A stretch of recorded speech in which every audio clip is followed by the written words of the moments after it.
បុព្វេសន្វាយើងចារួមគ្នា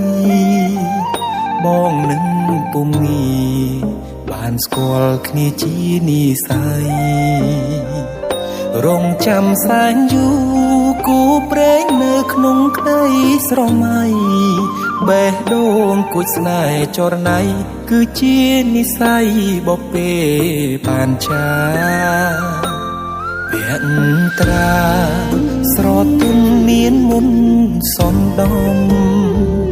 អោកែវឆោមយំឲ្យរៀមចាប់ចិត្តចេតនាសំរងភពហងលោមពោល្អដូចអប្សរា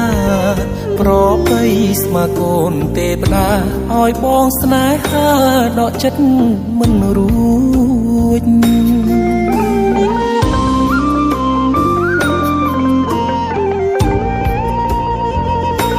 ម្ចាស់បេះដូងអូនអើយបងស្រឡាញ់នាងចិត្តនេះឥតលៀងគឺនាងដែលបងប្រាថ្នា